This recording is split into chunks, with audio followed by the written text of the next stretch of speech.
happy holidays. This is Cozy Sky Knits podcast. This is my little YouTube channel where I talk about all things knitting and fiber related, a lot of adjacent crafts to knitting. My name is Elizabeth. I'm coming to you today from Georgetown, Texas, where I live with my mother Nancy and my two senior cockapoos, Sullivan and Griffin. Today is December 29th. I've been trying to get an episode out. I've shot a lot of footage around the holidays. I just haven't had time to really sit down and do a full-blown podcast. So today's the day, and I will still include some of the holiday stuff just for your viewing pleasure. I wanted to show some of my decorations and some of the things that my mom and I have been up to and my friends over the holidays. So hopefully everyone has had a very Merry Christmas. If you celebrate Christmas, Happy Hanukkah if you celebrate Hanukkah, and anything else, I just wish you a joyous season and hope that everyone is looking forward to a bright new year with 2026 coming in. So let's go ahead and get started with what I'm wearing today. This is an oldie but a goodie. It's a shawl called the Silverleaf shawl from Lisa Haynes, and it was knit back in, gosh, I don't even know, maybe like 2017 or something. So when I knit this, I made it out of Woolmiza sockin wool in 80% merino and 20% nylon, and the colorway is Auf dem roten Teppich. So it's a red, a variegated red, and it's beautiful. You can see it has this, it's a long, kind of a crescent-y, well, maybe actually a little bit of a triangular shape, with a lot of stockinette and then yarn overs in between sections of stockinette. And then this beautiful leaf pattern, which you can kind of see that's made with eyelets in a lace pattern. So I love this shawl. I get a lot of wear out of it. It's held up really well. This is a really good yarn. I would highly recommend Woolmiza. If you haven't tried it, it's a really good quality yarn, and I love it. It's very soft. It's not superwash. It's just standard wool, and then had some nylon content in it, so you could use it for socks if you wanted to as well. But I really love it. It's warm and has a nice drape to it as well. So. And then underneath, I am wearing a red sweater that I knit back in 2021. And it's the Calliope sweater by Espace Tricot. It was a free pattern at the time that I got it. And I think it's now for sale, unless you buy yarn from Espace Tricot, and then they'll give you the pattern for free. I knit this in a size 2, and I don't think I made any modifications to the pattern. The gauge on it is 20 stitches per 4 inches. I used a US 7 or 4.5 millimeter needle, and I knit it in a combination of Malabrigo sock in the colorway 33 or Cereza, and Shibui Silk Cloud, which sadly Shibui is no longer dyeing yarn, but it was their Silk Cloud base in the color Tango, which was a beautiful red. So let me stand up and show you a little bit of the sweater. Some of the details on it is that it has a very long ribbed section on the arm that leads into the cuff, or a really elongated cuff, and kind of mimics what's going on at the neckline, which is also a long ribbed kind of yoke, if you will. And then there's rib section at the bottom too, but that's not quite as long. But this yarn combination gave me a really good drape. It's a really soft sweater. I love it. Yeah, I can't say enough good things about it. It was a great, easy, clear pattern, very easy to follow, and it knit up pretty quickly. So highly recommend this. And I'm gonna put my shawl back on because I am out on my patio and it is actually cold today. So we've been having some crazy weather. We had a lot of cold days in December, and then back up to 85 the other day. I think Christmas Day it was 85 or 80, and now today it's 40. So, but I'm here for the cold days. My mom and I are going out to lunch today, so I'm happy to wear some of my festive knits and have a chance to do so. So that's what I'm wearing today. So I have a couple of finished objects I wanted to share with you today. We'll get started with that. The first item I have is my socks that were my Advent socks. And these were from Freckled Whimsy in her 2025 Advent, and the colorway was Frosted Winter Garland, and that was the inspiration, was a garland with all different little ornaments on it and berries and ribbons and things. And I think the colorway pretty much captured that for me anyway. And it was a 24 stripe skein in the Serendipities, which is a sock base that's 75% superwash merino and 25% nylon. 100 grams, has 463 yards, so good yardage on this. It's a 4-ply fingering. So I knit this a stripe a day, so I did manage to do that, which was a lot of fun. I knit the cuffs on the first day, actually. And for the cuffs, heels, and toes, I used Hedgehog Fibers sock yarn in the colorway Iris. And this was something I inherited from my friend Phyllis when she passed away. But this is 100 grams, is 400 meters, and it's 90% superwash merino and 10% nylon. So anyway, I was a little leery because when I picked this, my mom actually helped me pick the accent color, but when I picked it, I wasn't so sure as I started knitting it that it was going to work. But as it evolved, it made sense to me, because if you look, the speckled has all the different colors in it. So especially when we got into the purples and this, it really kind of brought it all together for me.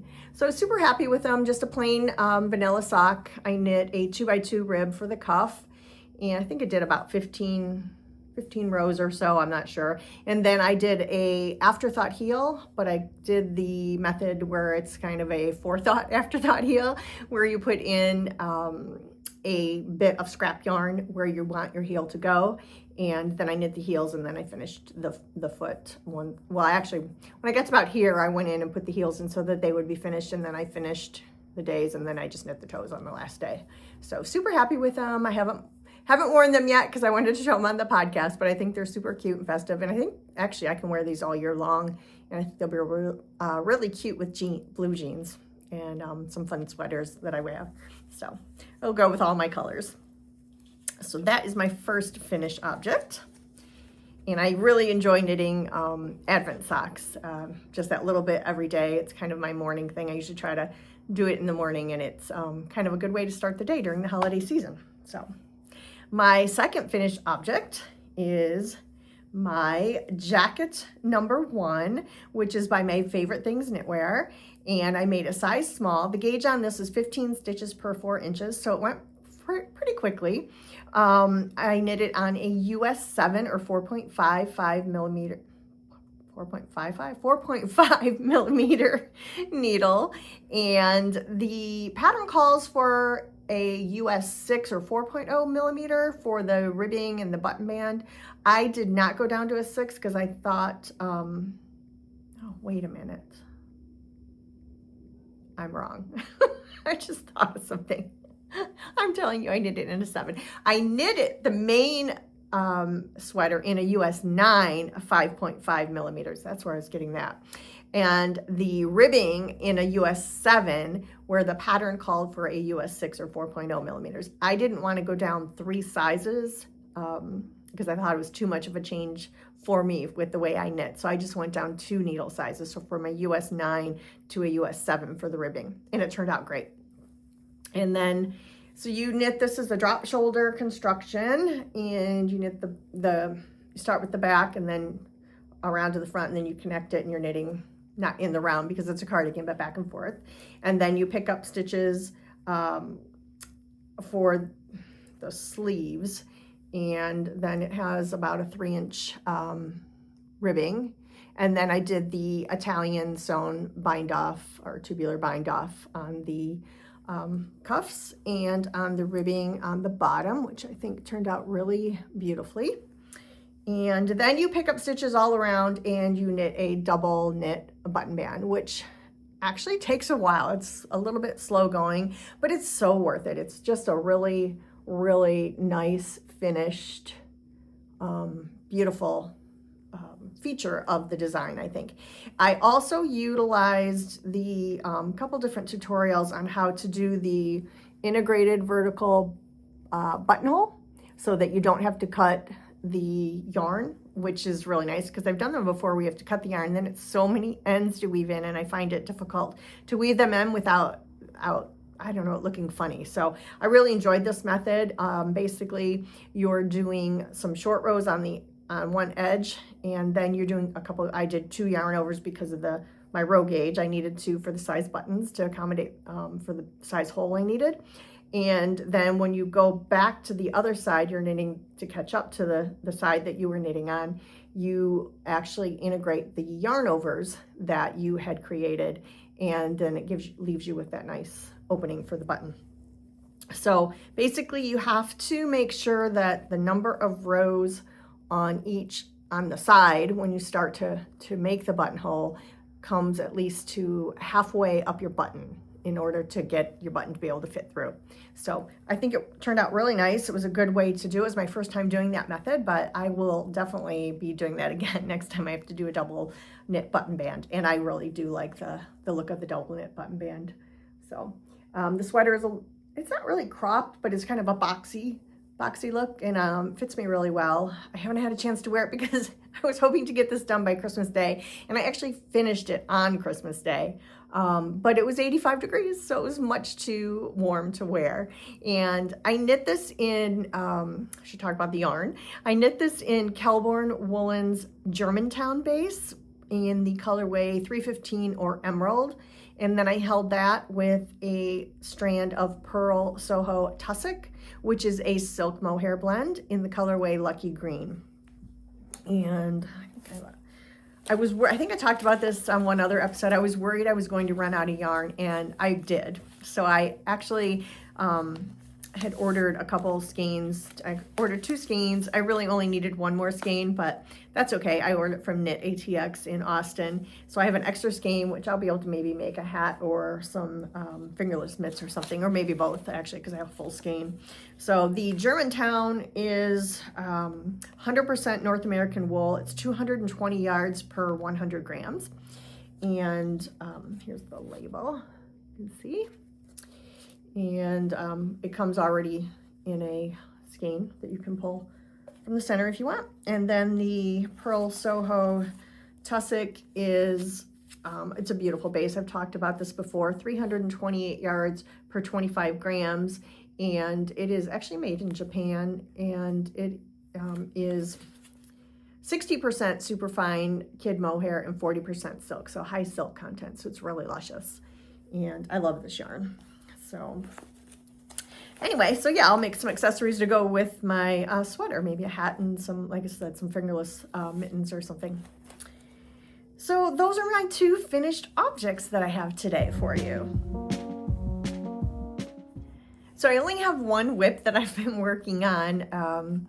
Just haven't had a lot of knitting time. We had a lot going on over the holidays. We had hosted my knitting group Christmas party here, and my friends from San Antonio all came up on the Sunday before Christmas, and we had a nice brunch and sat and knitted, and we did a ornament exchange, which I'll show you the ornament that I made for that.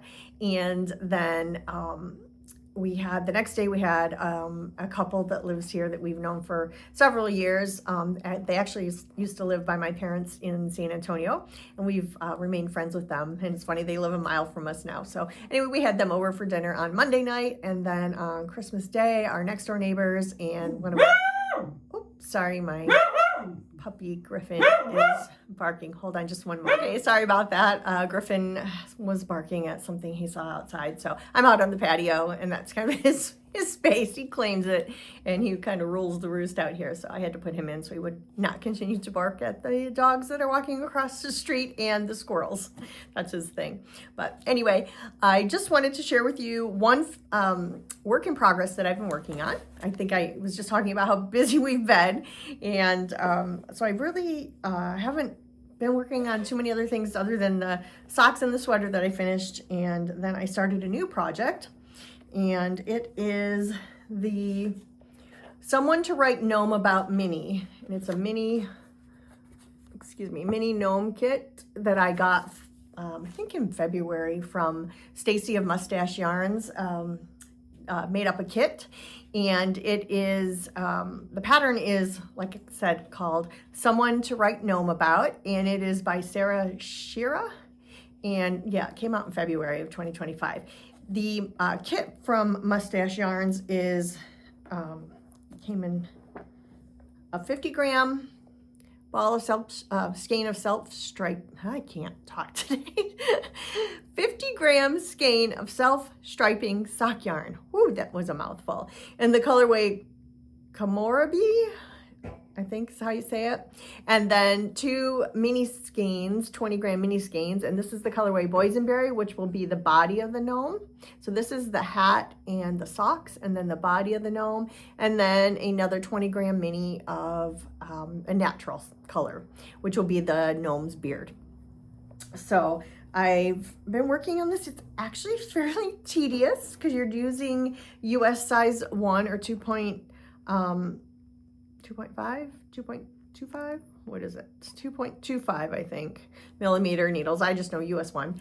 And you start, actually this is really cute. I have a little gnome stitch marker from Ann Tudor, who doesn't do these glass ones anymore. But anyway, you're knitting, starting at the bottom, knitting a little bit of ribbing, and then you start decreasing and increasing and decreasing, and mainly decreasing, but at different rates on the sides and then on the center to create this cute little spine. And this is going to be the gnome's hat. So the only thing I don't like about this pattern, and I've had other patterns too, it's not just this one, where they tell you to put markers in and they say it's marker 1 and then marker 2 and marker 3. I have the hardest time remembering which one is marker 1, 2, 3. Especially I've had patterns where they're not in order on your knitting, and it's really confusing to me. I don't know, I think I need like some markers that have numbers on them or something that might be useful so that you could put M1, M2, and whatever. But aside from that, I decided to put 2 different styles of markers. So the little balls with the little crystals and dried flowers are where I do my central decrease, and then I just have the little light bulb stitch markers where I have to do a different decrease. So I'm about, I don't know, probably at least halfway through the hat, and then I'll start the body after that. But yeah, it's not pleasurable for me to knit this. I can't say that I'm enjoying it. It's not terrible, but it's just very tiny and fiddly, and using the little, I don't use double points because I have a tendency to have them fall out, and I don't like that. So I use several little 9-inch circulars. So I'm using a combination of Signature 9-inch circulars and Chiagu 9-inch circulars, and kind of using them as double points, but not actually using double points, if that makes sense. But that's the only way you can get around the circumference in that. So that is what's on my needles right now. And I got this cute Biddy Bog bag, the Christmas one, right after Christmas. So I've been keeping my little project bags inside of that, and it's really cute. So that is the only whip that I've been working on. I'm getting ready to cast on something new, which I will talk about in just one moment. I also wanted to share with you a couple things that I made and my mom made with me. So I mentioned that I hosted my knitting group party the Sunday before Christmas. And as part of that party, we usually do an exchange of ornaments. We do it kind of like a white elephant, where you don't know who made what. They're in bags. We pick numbers, and then you can either pick a bag and open it and reveal the ornament, or you can steal someone else's, but each item can only be stolen twice. So anyway, I made an ornament, and some people purchase ornaments. Some people purchase ornaments from Etsy, handcrafted, or from local stores or whatever. So our rules are pretty open. So we're not too particular. But anyway, I needle felted this little penguin. You can see him. A little chubby guy with a little hat, polka dot hat. And I made him, I just created him. I didn't have a pattern or anything, but I made him, and I had him sitting in another item that my mom and I made. which is these little trinket bowls. And we made these, so I gave little, it's kind of like a little gift for everyone. I gave a little stocking with some candies and lip balm. I think I had a car air freshener and then these little trinket bowls in there. And so my mom and I made these one night out of little wooden bowls and scrap fabrics that we decoupaged on, and then we painted the bottoms. And each one had at least one sheep. I think this one has two. Yeah, here's another sheep on the outside. And just a bunch of little scraps that we've collected over the years. Anyway, I had this little guy sitting in this bowl on our kitchen counter, kind of near where I sit to eat. And he was sitting there for about a week. And every morning I looked at him, and he just made me so happy that I decided one day, right before the party, that I couldn't give him up. So I had to make another one. So I created another one, and that's the one I gave away, but they're identical. But anyway, I just think he's super sweet. And when he was sitting in this bowl, it reminded me that he was like sitting in a bathtub or something, and he just looked so happy. So every day, every morning, he greeted me, and I was like, I can't give the little guy up. So he is now going to be on my tree. But anyway, as part of the ornament exchange, this is what I got, which was from my friend Tammy, this beautiful cross-stitch heart. So it's a wooden base, and then she cross-stitched, and then the back has a beautiful wood grain piece of like cardboard or paper on the back. And it's beautiful, handmade. I love it so much. I've collected so many ornaments from my friends over the years, and one of our trees has a lot of our homespun or handmade ornaments that we've collected over the years. And my mom and I used to have a self-sculpture business, craft business in Michigan years and years ago, where we made a lot of different snowmen and Santas and things like that. And then we also did a huge assortment of handcrafted ornaments that we would sell at craft shows. And it was a lot of fun. And I had some repeat customers that would come every year. And one woman would buy, I don't know, she would buy probably 20 ornaments a year. And it was because that's what her family did. They exchanged handcrafted ornaments every year on Christmas Eve. So every year she was trying to come and see what new items I had, because she said her family just loved them. So that was really a lot of fun. But anyway, so we have one tree that has all of our kind of more handcrafted looking ornaments, a few store-bought ones, but more of the handcrafted ones. And we really like that. And I will put some footage of our trees in because I wanted to show those to everyone.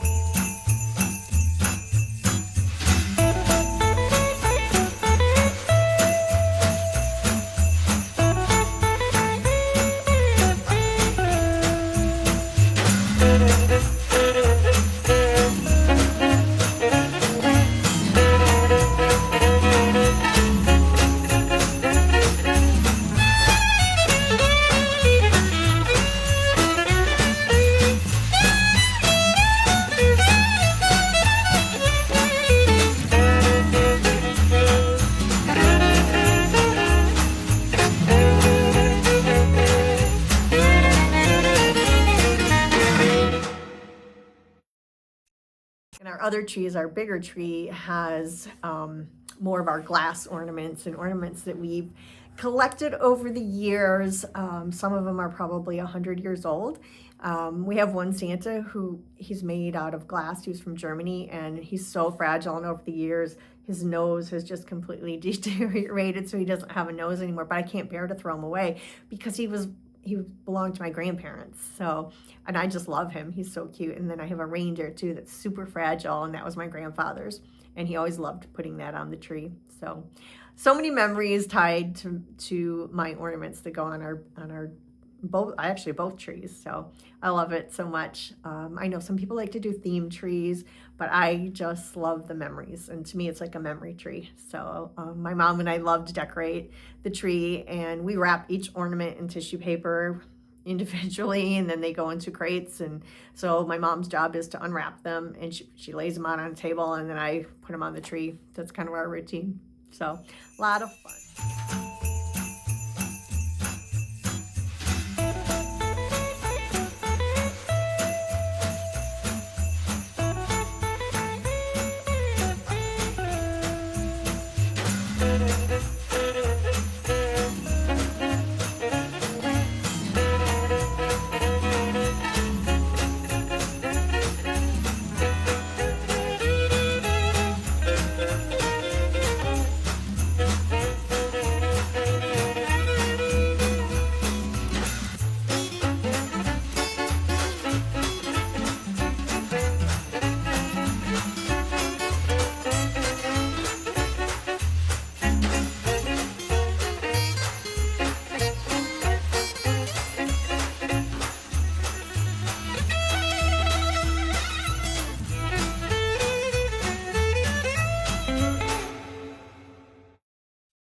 And then I would also like to share another gift item that I received. We did a thing called Fiber Fairy that we started last year where we drew names, and it was kind of secretive, and your Fiber Fairy sent you stuff throughout the year, whether it was just cards and words of encouragement or little gifts and different things. And my Fiber Fairy was my friend Deb, who spoiled me, and I'm so thankful for everything that she sent to me. It was really special. She really put a lot of thought into it, and it was just warmed my heart. So, but anyways, part of my reveal gift, she made me this beautiful project bag.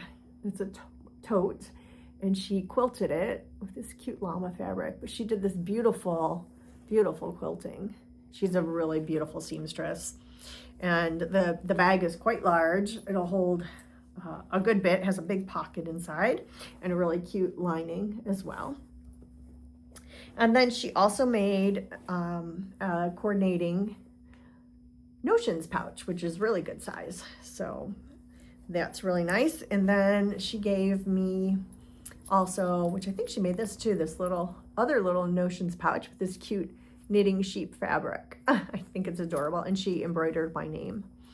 And inside, she gave me the best gift that I could receive because I'm always losing my tapestry needles. So she gave me this really cute case that's on it like a key ring, so I can hook it on to something and hopefully will not lose it. But inside is a whole bunch of tapestry needles to do Kitchener. So, and they're all different colors, so really fun. So I was very happy to receive this, and it's something that I really, truly do need. So I don't know what it is about tapestry needles. Just can never find them when I need them. I actually started keeping one by my sock machine, and I love champagne. So I had a cork from a champagne bottle, and I don't know what, I think I was knitting and having some champagne one night, and I'm like, I gotta put my needle somewhere so I won't drop it. And I poked it into the cork, and I was like, oh, this makes a good needle holder. So I actually have a cork that I keep by my sock machine. It's a champagne cork, and I keep one of my tapestry needles in that because I always need that when I'm working on my sock machine. But anyway, yeah, I don't know what happens to those little tapestry needles. Eventually they show up in the oddest places too. It's like, oh my goodness. But I don't know if anyone else has that problem. Do y'all have that problem? Do you lose your needles, your tapestry needles? It's so frustrating. That and stitch markers. I'm always losing stitch markers. My mom will always find them. Hey, I found this little thing. Is this one of your markers? I'm like, yep. I wanted to show you a few other acquisitions that I got. I bought this beautiful Year of Shawls calendar. It's the 2026, and it came beautifully packaged with this needle felted little heart hanging off of it. And it is based off original oil paintings by Ariane Cope. And I ordered it from Etsy. I think, where did I first see it? Maybe the Grocery Girls talked about it. In each of the pages has a different pattern. There's like Hohi Locatelli, and so she painted from the pictures that were on like the pattern releases, and so all different makers, and I just think it's beautiful. So it's really a work of art. So I ordered that. I'm really excited to have that as a calendar for this year. And then I've been down, excuse me. I bought a little bit of yarn, sorry for the crinkling, from So Happy Jane before she shut down for the holidays. I got some feather down Surrey silk in a DK base. It's 246 yards per 100 grams. It's 90% baby Surrey alpaca and 10% silk. In the colorway, maybe the colorway is feather down. And the base is Surrey Silk DK. I think the colorway is Siren Call. It's this beautiful tealy color. So I got a sweaters quantity of this. I got 4 skeins. I think I may make the Brume sweater by Andrea Mowry. I'm not sure, that or a ranunculus. I haven't decided. But I think I might do the Brume sweater, which I have that pattern. But I just thought this is so pretty, and it's so soft. And I've not used a DK weight Surrey, so I'm anxious to do that, actually. And I think it'll be a really nice lightweight, in terms of weight, sweater, but yeah, it'll be warm. Okay, I also received in the mail a beautiful package from my friend in Michigan, who is not really a knitter, but when my friend Phyllis passed, she helped me go through her, my friend Judy helped me go through Phyllis's yarn and take some back, which I took a whole suitcase back, and I think I've showed some of those projects on the podcast if you've seen other episodes where I finished projects that were halfway started or, you know, in process, and so part of them were by my hands and part of them from my friend Phyllis's hands, and then I've sent them off to her family and to some of our friends. So I had sent one of the items, it was a blue poncho, to my friend Judy, and she loved it and she got it, and then she said, can I send you some more of the yarn? And I was like, Judy, you don't have any yarn. She said, yes, I kept some of that yarn for you, remember? And I totally had forgotten. So I'm like, yeah, go ahead and if you want to get it out of your house, go ahead and send it to me. I'm ready for it now because I finished quite a few of the projects. So anyway, I received this lovely package, and she sent me these two beautiful skeins of Noro in the Ito base, which is 100% wool, and it's 200, each ball is 200 grams, 400 meters, and it's a beautiful, I think it's like a worsted to Aran weight maybe. So I got two skeins. They're not the same color. One is color number 8 and one is color number 15. So this is 15 and this is number 8, but they kind of coordinate. So I was trying to figure out what to do with them because I haven't kept any of Phyllis's projects for myself. So I think I might keep this, even though it wasn't her project, it was her yarn. And it was very much her colors. She loved purple and pinks. So I think I might try to do like a ranunculus and maybe do some striping with these two and maybe separate it. So I had some other yarn by Lore, which is 100% Kent lamb's wool from England. And I have two skeins. One is, what color is this one? This color is Comfort, and it's kind of this beautiful kind of olivey green tone brown, but it's brown but with like an olive undertone. And then this color is Stable, which is a really pretty beige. So I thought either one of those is like an accent or maybe both. I don't know, I can't decide. But I plan to do this. This is going to be my New Year's Eve cast on. So I don't know, I got to figure it out in the next day or so. But this is already wound, luckily, and then I'll just wind these two up and then figure out what I'm going to do. So I'm kind of leaning towards a ranunculus, but I'm also open to other suggestions. So if you have anything, if this gets out in time for New Year's Eve and you want to suggest something, go ahead. But yeah, I just think if I offset the colors enough with, you know, a little bit of striping in between, that it will somehow work. So we'll see. So those are my acquisitions. What else? I got through my advents. I had been showing, I didn't show them every day. I just didn't have time. But this is my Chelsea yarn advent, which was this, I had showed this before when I first received it, but all the colors are just gorgeous. I get the sparkle base. I try to get the sparkle base every year, and just absolutely beautiful. I don't know what I'm gonna do with it. There was a wrap pattern that a lot of people are knitting, which is really beautiful, but just, I don't know if I'll wear that. And I didn't care for the fringe too much on it, so I'm not sure what I'm gonna do with these. Oh, got hair in my mouth, sorry. Anyway, I will try to take a nice photo and insert it of all the colorways laid out so you can see that how beautiful it is, but you can kind of get the gist of it. The main color, the main skein, which is the Kensington High Street, and this is the full skein, which I think is really beautiful. I don't know, I just love this pop of this green against kind of this yellowy, creamy, buttery yellow, and just all the bright little pops in there. I think it's really beautiful. I don't know what I'm gonna do with this, but I just love it. So that was the Chelsea Yarns Advent. The Ruby and Roses Advent, which was my first time this year. And that advent, the packaging was beautiful. I showed the box on another episode. The colors were amazing, totally different than the Chelsea, which are more the pastellies and more, I would say, in my color wheelhouse. But I'm actually really excited about these colors from Ruby and Roses. I just think they're so fun. I'm not sure what I'm going to do with these either, but I do. There's just like a whole, everything was just like, just fun. This just screamed fun to me. And you can see I put them in this little bucket. There's a whole bunch more. So again, I will try to get a good picture of all of those for you. But I did really enjoy having kind of the juxtaposition of the muted, more pastellies, and then the more bright, kind of vibrant advents. I thought that was a lot of fun.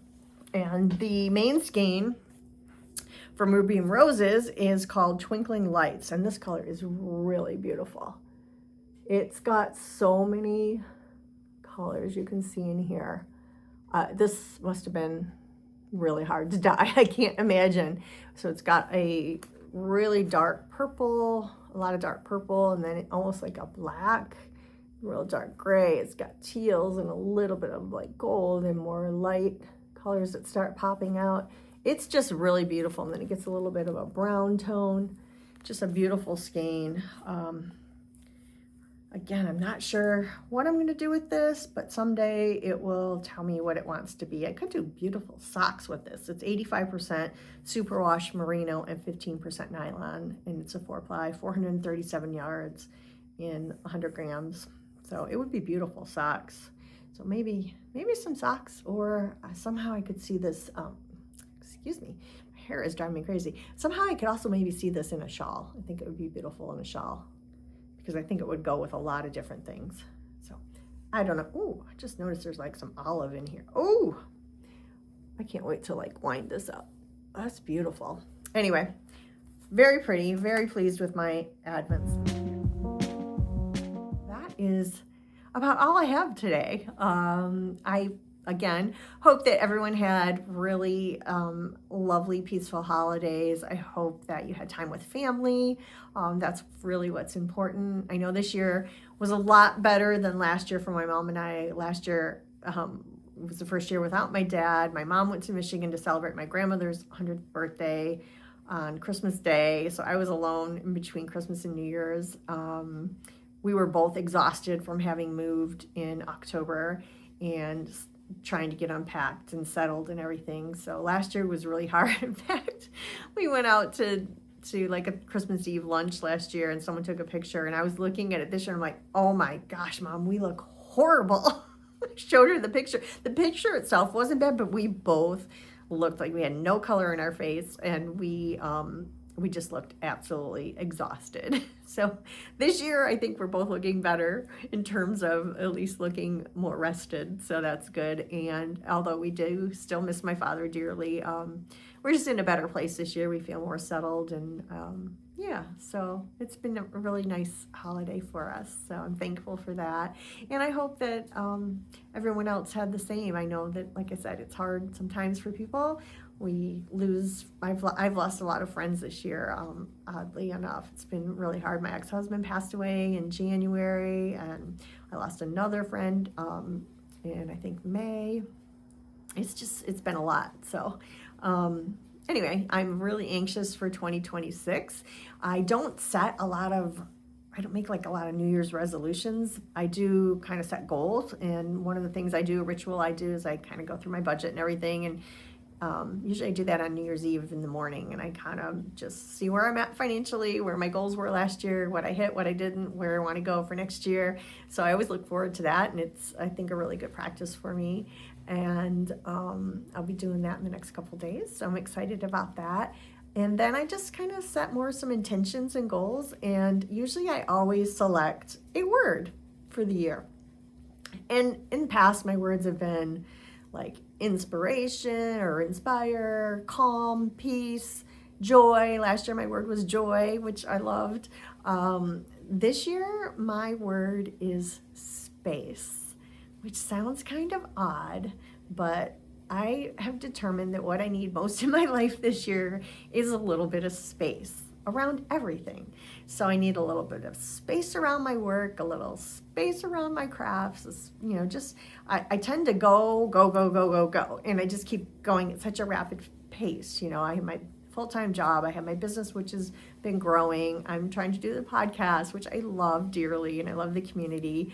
And then trying to find time to maybe do some quilting and, you know, just different crafts that really feed my creative soul, if you will, and kind of keep me centered. And then trying to balance that with friendships and everything else. It's a lot. And then taking care of my mom and what have you. So this year I just decided I need to give, for 2026, I need to give myself a little bit of space around everything. So that is my word for the year, space. Kind of an odd word, but I think it's going to serve me well this year. So fingers crossed. We shall see. Anyway, with that, I think I will go ahead and say goodbye and farewell to 2025. I wish all of you a very happy new year, and I'm looking forward to spending time with all of you. And I wanted to thank you for the time you've spent with me this year, my first year of podcasting. I really, truly appreciate it. And I'm looking forward to so much more in 2026. I'm going to try to learn a new editor so I'd have better music selections and try to improve my filming skills and what have you. This was kind of just a trial thing, but I'm really enjoying it. So I think I'm going to put a little more effort into it this year too, this coming year. So anyway, if you are still here and you've made it this far, thank you so very much for watching and spending this time with me. And I hope that everyone has a great new year and that 2026 brings peace and joy to everyone and peace in our world, because we really, really could use it. And I hope that kindness lives in your heart again going through into 2026. And thank you so much for spending this time with me. If you are still here and you found something that inspired you or sparked some joy, if you could give me a thumbs up, I would greatly appreciate it. And also let me know how your holidays were and if you have any intentions going into 2026, what they are. I'd love to know. So, okay, with that, I'll say goodbye and thanks again. We'll see you next time, hopefully soon. Bye-bye.